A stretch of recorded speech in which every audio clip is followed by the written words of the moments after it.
আসসালামু আলাইকুম রহমতুল্লাহি ওবারাকাতুহু।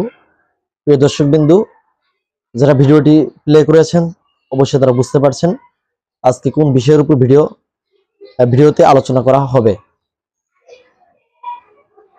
যারা এখন পর্যন্ত চ্যানেলটি সাবস্ক্রাইব করেননি, ভিডিওতে লাইক করেননি, অতি দ্রুত ভিডিওতে লাইক করুন। ভিডিওতে লাইক করলে আপনাদের কিন্তু টাকা পয়সা খরচ হয় না, আর ভিডিওতে লাইক করলে আমরা কিন্তু ভিডিও তৈরি করতে আগ্রহী হই। আজকে আমরা আলোচনা করব দুজনের মধ্যে কিভাবে মোহাব্বত পয়দা করা যায়।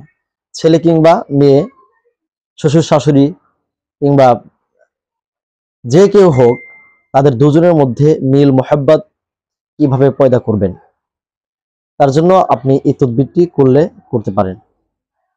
এতে করে আশা করা যায় আল্লাহ তাআলা যদি চান তাহলে তাদের মধ্যে গভীর মিল মোহাব্বত পয়দা হয়ে যাবে।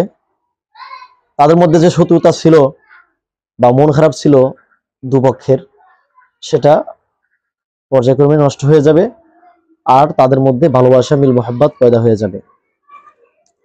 প্রথমে আমি আপনাদেরকে একটি নকশা দেখাবো। এই নকশাটি আপনারা প্রত্যেকেই মনোযোগ দিয়ে দেখার চেষ্টা করবেন, বা স্ক্রিনশট আমি আপনাদেরকে দিয়ে দেওয়ার চেষ্টা করব, কারণ এই বইটা আপনারা দেখতে পাচ্ছেন একেবারে ছিঁড়ে গেছে, বইয়ের অবস্থা খুবই খারাপ। আমি এজন্য ভালোভাবে আপনাদেরকে দেখাতে পারছি না। এই তদবিরটি করার জন্য আপনাকে কোনো এক বৃহস্পতিবার, অবশ্যই বৃহস্পতিবারটা যদি চন্দ্র মাসের প্রথম 10 দিনের মধ্যে হয় এতে ভালো হয়। তো বৃহস্পতিবার আপনাকে এই তদবিরটি লিখতে হবে। অবশ্যই তদবিরটি লেখার সময়ে আপনার সামনে কিছু পরিমাণ গাভীর দুধ রেখে দিবেন। এরপর এই তদবিরটি আপনি লিখে তদবিরের নিচে যাদের মধ্যে মিল মোহাব্বত পয়দা করতে চাচ্ছেন তাদের নাম আপনি লিখে দিবেন। এরপর যে ব্যক্তিকে আপনি মোহাব্বত করতে চাচ্ছেন, বা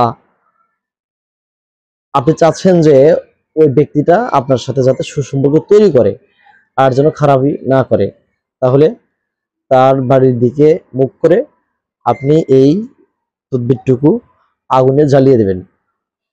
এতে করে দেখা যাবে সে আপনার সাথে সুসম্পর্ক তৈরি হয়ে যাবে, মোহাব্বত তৈরি হয়ে যাবে। আশা করি আপনারা প্রত্যেকে বুঝতে পারছেন। তো আজকের মতো এখানেই বিদায় নিচ্ছি। দেখা হবে পরবর্তী অন্য কোনো ভিডিওতে। আসসালামু আলাইকুম রহমতুল্লাহ বারাকাতুহু।